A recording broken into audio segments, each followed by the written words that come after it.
Pozdravljeni v oddaji Tema tedna. Danes se bomo posvetili športni disciplini, ki je morda manj znana in nekoliko manj običajna, lokostrelstvu. Čeprav na prvi pogled ne pritegne toliko pozornosti kot nekateri bolj priljubljeni športi, ima lokostrelstvo bogato tradicijo in privablja vse več navdušencev. Za začetek pa poglejmo, kako se je lokostrelstvo razvilo v športno disciplino. Ja, če govorimo zdaj tako dolgo nazaj, je res, ljudje so izumili loke in puščice in to je bil zelo velik izum, ker je pomenil, da niso rabili več z rokami loviti živali ali pa s kamni za preživetje. V bistvu so lahko že kar na neko daljavo ustrelili žival in to pomeni, da večkrat ostali siti ali pa poskrbeli, da je bila njihova družina sita. Tako da to je bil v bistvu, tako se je lokostrelstvo začelo. O tem pričajo tudi razne poslikave v jamah. Potem seveda je bil lok tudi obvezen pripomoček za boj in obrambo. Tako da takrat so bili lokostrelci del vsake neke vojaške enote. Mogoče z kakšnih pravljic slišimo, kako so z obzidi dol streljali in podobno. Tako da zelo pomembni ljudje. In kaj ne rečem, ko je šel razvoj naprej, ko se je našlo boljše materiale, boljše orožje, so v bistvu nekako izgubili svoj posel, je lokostrelstvo, potem se je počasi razvilo tako kot neka športna disciplina. Še vedno pa obstaja v bistvu lov, ne toliko pri nas v Sloveniji, ampak mogoče, če greš čez lužo, je v bistvu lov z lokom zelo pogost. Iz preteklosti so se še danes ohranili tradicionalni loki iz enega kosa lesa z lesenimi puščicami in gosjimi peresi. V lokostrelstvu pravzaprav obstaja več različnih vrst loka. Potem pa poznamo še druge sloge, v bistvu goli lok, ki je v bistvu podoben temu dolgemu, samo da je sestavljen iz 3 delov. Potem poznamo ukrivljeni lok, to je lok, ki mu že dodamo merilno napravo, ene dolge palce, stabilizatorje. S takim lokom tekmujejo na olimpijskih igrah, na 70 metrov streljajo, so zelo natančni. Potem pa je še sestavljeni lok, to je pa lok, ki generira največjo moč, je tudi najbolj natančen, zaradi škripčevja, zaradi v bistvu vodne tehtnice, povečevalnega stekla, s pomočjo katerega meriš. Tako da tisto je že res precizna zadeva, sploh se ne v bistvu drži tetive s prsti, se uporablja sprožilec. Tako da tak lok v bistvu je namenjen tudi lovu dandanes. Poznamo tudi več disciplin, od tega pa je odvisna priljubljenost v posamezni regiji. V slovenski Istri imamo lokostrelski klub Ankaran, ki deluje že več kot 40 let. Ima zelo dolgo tradicijo, je eden izmed prvih klubov, ki je nastal v bistvu v Sloveniji ali pa na Slovenskem. Tu se najbolj razvija ta olimpijska disciplina, se pravi, so in otroci in odrasli usmerjeni v olimpijski šport, vrhunski šport, mogoče za nekatere najbolj dolgočasen, strelja se čisto tako na ravni podlagi, na dolge razdalje. Tako da drugod po Sloveniji je zelo priljubljeno tudi 3D lokostrelstvo, se pravi streljanje podobno lovu na neke penaste živali, naravne oblike, recimo po gozdu oziroma v naravi. Narediš tak krog in znotraj tega kroga streljaš različne tarče. Naša regija pa se lahko pohvali z lokostrelko Ano Umar, ki je bila zelo uspešna v poljskem lokostrelstvu. Ki je v bistvu v preteklosti bila že svetovna in evropska prvakinja v tej disciplini. Spet podobno nekemu 3D-ju, spravi streljanje po nekem terenu. Poleg tega, da moraš biti dober lokostrelec, moraš zelo dobro preračunavati ali pa kalkulirati, kaj se bo zgodilo, ko boš ti ustrelil recimo navzgor, navzdol, iz hriba dol in podobno, ali pa iz senčne lege na sončno lego, ali pa na nek teren, ki je nagnjen levo ali desno. Vse to vpliva v bistvu na let puščice in tudi, če ti odlično ustreliš z odličnim lokom, če ne upoštevaš vseh teh zakonov narave, ne zadaneš. Mogoče je to najbolj podobno golfu, bi rekla. Tudi tam je zelo pomembno, kakšna je trava, kako je zasukan teren in tako dalje. Lokostrelstvo pa se ne izvaja samo na prostem, temveč tudi v notranjih prostorih. Obstaja še dvoranska disciplina, bolj namenjena temu, da preživimo zimo. Zimi je mrzlo, lokostrelci v bistvu zelo težko v mrazu streljamo. Fina motorika se kar izklopi, prsti nam ne delajo več. tako da po zimi gremo v telovadnice in imamo tam dvoransko sezono. Kljub temu, da gre za nekoliko nepoznan šport, pa je njegova priljubljenost na obali kar velika. Je šport, ki je vedno bolj popularen. Zelo smo prisotni na raznih dogodkih, predstavitvah. Ne vem, pred kratkim je bila tista otvoritev centra za obiskovalce Kraški rob. Tudi tam so vključili lokostrelstvo. Potem razne prireditve za študente v Žusterni, recimo, ko pride vsakega oktobra. Tudi tam smo prisotni na pohodih, krožna pot Tinjan, Dekani vsako leto. Se pravi, na vsemu smo zraven in od tam dobimo tudi precej novih lokostrelcev, tako da po zimi v bistvu se soočamo kar s težavami, da nimamo dovolj prostora in nimamo dovolj usposobljenega kadra. Tako da ja, zdaj pa, če primerjamo z nekim nogometom, ki ima, bom rekla, dolgo tradicijo v Sloveniji, ja, zelo težko primerjamo s čim takim. Bom pa rekla, da predvsem v zadnjih letih je lokostrelstva veliko več po medijih, veliko večjo prepoznavnost imamo, veliko ljudi sliši, mogoče me tudi kdo ustavi, vpraša, se obrne name, tako da se zagotovo razvija tudi v to smer. Lokostrelstvo pa se ne malo kdaj sooča z raznimi pomanjkljivostmi. Ja, krize prihajajo. Zdaj ne bi rekla toliko strani tekmovalcev ali pa tistih, ki bi radi prišli, ampak ko se soočamo s pomanjkanjem kadra, se pravi, ker ta šport ni bil toliko priljubljen, tudi finančno ni toliko pokrit. To pomeni, da ko dobiš trenerja v klub, glavnega trenerja, ki vse vodi, ne more tega delati profesionalno. Se pravi, to dela ob službi. In če malo prekalkuliramo, je to zelo naporno. Šport poteka vse popoldneve, vse vikende, praznike. Praznikov praktično ni, če želiš v bistvu dvigniti oziroma športnike na nek zelo dober nivo. In taki trenerji ali pa tudi jaz konec koncev se v nekaj letih res iztrošiš. Nimaš koga, ki bi te zamenjal. In ja, največja kriza je to, ko nekdo tak odide. To se pač večkrat zgodi po nekaj letih, po desetletju, kakorkoli, ko nekdo odide in v bistvu mladina v klubu oziroma vsi vadeči ostanejo brez tega kadra, ki je bil zelo pomemben za njih. Takrat je tudi največji osip tekmovalcev in ena taka luknja, ampak evo, klub obstaja več kot 40 let, se pravi, tudi tako krizo je vsakič uspel prebroditi, vsakič uspel znotraj svojih vrst nekega bivšega vrhunskega tekmovalca ali pa takega, ki se še ukvarja tekmovalno z lokostrelstvom, nekako povleči v trenerske vode, da se je tudi nivo treningov ohranjal oziroma da je šla kriza čim prej skozi. Lokalne oblasti so naklonjene lokostrelstvu, a mu finančnih sredstev ne pripiše prav veliko. Lokostrelska oprema ni poceni, v klubu pa se med drugim soočajo tudi s prostorsko stisko v notranjih prostorih. Ja, v bistvu dobimo strani občine podporo. Predsednica, podpredsednica kluba poskrbijo, da se na razpis pač vsakič klub prijavi in da se potem dobi sredstva. Ta sredstva so namenjena recimo najemu telovadnice, plačilu kadra, izobraževanju kadra. Potem spravi, z te strani dobimo veliko sredstev oziroma s tem lahko sploh pokrivamo zadeve. Potem se dobi nekaj preko drugih razpisov, raznih podjetij, nekaj sponzorskih sredstev, Vzajemna na zadnja leta podpira. Potem pa seveda tudi člani kluba plačujejo članarino, plačujejo vadnino in preko tega se pokriva stroške. Je pa tega, bom rekla, vedno premalo. Vedno si želimo več. Težavo imamo po zimi z prostorom, ki je premajhen za naših 60 tekmovalcev. Tako da tu bi si želeli še napredovati, pa konec koncev lokostrelstvo je precej drago, kar se tiče opreme. Ena tarča je zelo draga, tarča s stojalom. Te tarče moraš vsako leto menjevati, jih potrebuješ veliko in tukaj, bom rekli, je pač jama brez dna.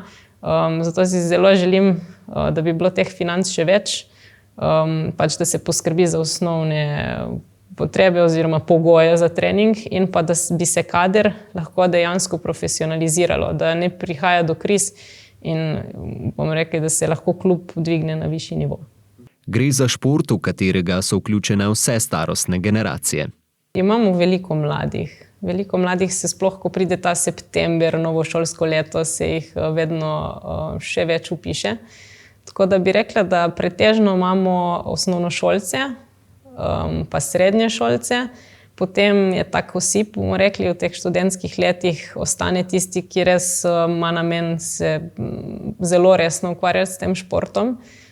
In potem imamo še, bomo rekli, še to skupino rekreativcev in jaz pravim, pa lahko trenirajo tudi veliko več kot kdo drugi. To so zaposleni, to so lahko že ljudje, ki so v penziji, se pravi, bom rekla, v tistem obdobju. Eni prihajajo čisto na novo, ko si želijo neke rekreacije, nekaj več. Eni so sanjali celo življenje, pa niso imeli časa, so imeli pač, ne vem, študij, službo, otroke, kakorkoli in se potem v starejšem obdobju opogumijo in pridejo. Tako da v bistvu imamo zelo pestro. Imamo pa, če govorimo zdaj o tistih najbolj resnih, imamo ponavadi okrog 5 ljudi vsako leto, ki so člani mladinske selekcije Lokostrelske zveze Slovenije. To je, se pravi, neka širša selekcija, znotraj katere se potem izbira mladinska reprezentanca. Lokostrelstvo v slovenski Istri pa je prepoznano tudi po nekaterih uspešnih nadobudnih posameznikih, ki so prepoznani tudi širše. Imamo Tinkaro Kardinar, srednješolko, ki je nastopala celo leto v bistvu za člansko reprezentanco, čeprav še za člansko in mladinsko, bomo rekli, že prehiteva. Imamo Nino Corel, ki je tudi v preteklosti že kot mladinka nastopala za člansko reprezentanco in je tekmovala v bistvu celo sezono v mladinski. Tako da vedno imamo poleg svojih zelo dobrih klubskih tekmovalcev, ki so na klubskem nivoju konkurenčni, tudi tiste biserčke, bomo rekli, ki se borijo za najvišja mesta na svetu. Na začetku so člani lokostrelskega kluba streljali v Vanganelu, kjer pa niso imeli najboljših pogojev, saj niso imeli elektrike ter vode. Po nekaj letih pa jim je le uspelo priti do lastnega strelišča v športnem parku v Dekanih, ki so si ga želeli vrsto let, a težavo še vedno predstavljajo lastni notranji prostori, ki bi omogočili produktivnejše delovanje kluba. Kar si že dolga leta želimo, seveda normalno nek naraven korak po temu, ko končno zrihtaš to zunanje strelišče, je dobiti svoje prostore. Zakaj? Da ne rabiš več v bistvu upravljati teh najemov. Mi imamo najet en delček oziroma balkon telovadnice na Dušanu Bordonu, ki je majhen, tam lahko postavimo 3 do 4 tarče, torej lahko strelja 10 ljudi naenkrat. Pri nas pa so skupine, čeprav res jih razporediš čez cel popoldne, lahko tudi po 15 ljudi, lahko bi jih bilo tudi 20. V bistvu težko streljajo vsi hkrati. Druga stvar je, da vsakič izgubljamo čas, moramo priti, moramo postaviti te tarče, sestaviti opremo, nimamo svojega skladišča. Zdaj, ko imaš ti enkrat svoj prostor, ne izgubljaš časa za to, stvari so postavljene. Imaš lahko v bistvu tudi neko pisarnico namenjeno usklajevanju opreme oziroma tuningu, ne. Pri nas je veliko šraufanja, tam bi lahko imeli vso to orodje, lahko bi spravili loke notri, ki jih potrebujemo, ki si jih sposojajo začetniki. Lahko bi trenirali kadarkoli, ne. In ko ti enkrat lahko treniraš tudi dopoldne, tudi za praznik, tudi v nedeljo zjutraj, seveda napreduješ, ne. Greš iz tistega rekreativca v nek proces resnega športnika, ne. Tako da to si res želimo, res iščemo. Na Obali je kar velik problem, bom rekla, s prostorom. Tako da ja, če kdo karkoli pozna, mi v bistvu ne potrebujemo tipične telovadnice. Za nas je dovolj neko skladišče oziroma, bom rekla, neka stara tovarna, karkoli, kjer bi se vzdrževalo neko temperaturo 18 stopinj. Ne potrebujemo tipične športne telovadnice. Vsako leto se odvijajo tudi lokostrelska tekmovanja. Prejšnja leta so se odvijala v Ankaranu, letos pa sta kar 2 tekmovanji, šolsko in državno, potekali v Koštaboni. Ko smo si šli pogledati to Koštabono, mi je bilo zelo všeč. Res je, da je pač nekaj vožnje več, kot je bil Ankaran, ampak za ljudi mogoče, ki pridejo na to tekmo iz cele države, niti ni toliko pomembno, če se vozijo tistih 20 minut več ali manj.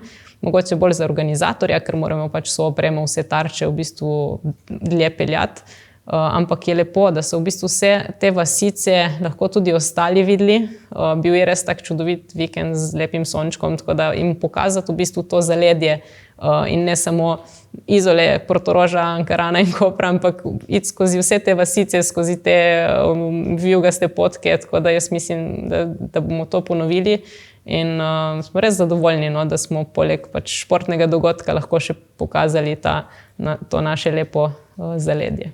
Brina Božič se je kot trenerka v svoji lokostrelski karieri soočila s prav posebnim izzivom, saj je trenirala paralokostrelca Dejana Fabčiča. Sem dobila v bistvu klic Dejana oziroma moje športne psihologinje, bivše trenerke, ki je tudi delala na Lokostrelski zvezi, Katja Čavničar, ki je takrat nekako, ko je Dejan iskal trenerja za te svoje sanje, pomislila name in bom rekla, iz svoje stroke zelo dobro sestavila karakter skupaj, da bo midva pač dobro funkcionirala. Jaz sem bila v takem obdobju, da sem bila pripravljena na tak izziv. V bistvu on je želel iti na paraolimpijske igre, to je bil cilj. On je bil pripravljen delati in vse za to narediti in sva začela delati. Paraolimpijec je dokazal, da je uspeh možen tudi, če si gibalno oviran. Dejan je večkrat tudi treniral pri nas v Dekanih ali pa na Dušana Bordona, se pravi, je prihajal v to naše okolje. Zelo pomembno, sploh z njegovimi uspehi, ko so rasli, da je pokazal drugim, da je pokazal, da se da uvrstiti na paraolimpijske igre. Tokio 2020 oziroma 2021 zaradi covida, da je pokazal, da se da uvrstiti še na ene Pariz in da se v Parizu da osvojiti medaljo.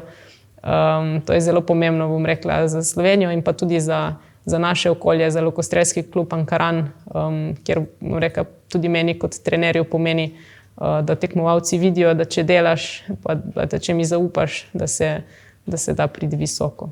Pri vzpostavitvi paraolimpijske discipline je imela tudi veliko dela z birokracijo. Seveda pa, ko začneš tako delati z invalidom, v športu invalidov ugotoviš, da rabiš slej ko prej sredstva za mednarodna tekmovanja, za treninge, za opremo, rabiš nek sistem, se pravi, če bo zdaj šel on na svetovno prvenstvo, pa čudežno recimo zmagal že na prvem, kaj bo to pomenilo? Se pravi, ni bilo papirjev. Če bi on zmagal, bi bilo vseeno, se pravi, smo mogli urediti papirje, da če zmagaš, dobiš kategorizacijo, skozi katero pride potem financiranje, kar je za ostale športe že bilo urejeno. Tako da v bistvu tekom dela z njim sem ugotovila, da vse te papirje pač dobiš samo, če imaš več lokostrelcev. To ne gre zdaj one man band, pa boš ti razvil šport. Spravi, moraš ti dokazati, da je tle neka piramida, da imaš ekipo, da ta ekipa dela, tekmuje in tako dalje. Tako da en kup stvari je bilo potrebnih, od tega, da smo si pač sami plačali prva tekmovanja. Vse delali, bomo rekli, iz veselja, nič za denar nikoli, da smo razvili preko njega z njegovimi uspehi, še zadaj ekipo pridobili. Jaz sem en kup teh predstavitev izvajala za parašport, da sem dobila v bistvu nove invalide v ta šport. Brinine želje so bile, da ne bi potrebovala delati z vsakim invalidom od začetka, ampak da bi ostali klubi generirali dobre paralokostrelce, potem pa bi jih trener reprezentance poslal na mednarodne tekme. Ljudje kapljajo, pridejo v nek klub, jaz se s tem klubom slišim, s trenerjem svetujem, kako naprej, če potrebujejo, če ne, super. Se pravi, trenerji so že seznanjeni bolj s parašportom, ljudje, invalidi vejo, da lokostrelstvo obstaja in poiščejo nek lokalni klub. Tako da zdaj že klubi začenjajo pokrivati to, kar sem v bistvu jaz kar nekaj let počela sama, zato da se je stvar zagnala. Kakšna je nadaljna vizija lokostrelstva v slovenski Istri in kako bi lahko ta šport dvignili na višji nivo? Najbolj si jaz želim izobraženega kadra, zelo dobrega kadra. Če imaš dober kader, ki ima svojo vizijo, rekla je klub neustavljiv. Zdaj, če želimo to imeti, pomeni, da moramo pač znotraj svojih vrst ljudi izobraziti. Se zelo trudimo, ampak tudi to je en poseben izziv. Zdaj, če imaš morda ponudbo, pa rečeš, naredi izobraževanje, loti se dela trenerskega, pa ne vem, če v enem letu ti lahko nudimo zaposlitev. Jaz verjamem, da bi bilo teh ljudi več, kot če pač ponudimo nek majhen prihodek na SP ali pa povračilo potnih stroškov, recimo. Tako da predvsem to, da bi pridobili sredstva, s katerimi bi krili kader, hkrati pa pač izobraževali res dober kader, ker tudi če imaš sredstva, pa ni kadra na voljo, ni nič. V klubu si prizadevajo, da bi v bodoče lahko izvajali večje tekmovanja, ki bi v lokalno okolje pripeljala najboljše tekmovalce iz celega sveta. To je za tokratno temo tedna vse. Hvala za pozornost in nasvidenje do prihodnjič.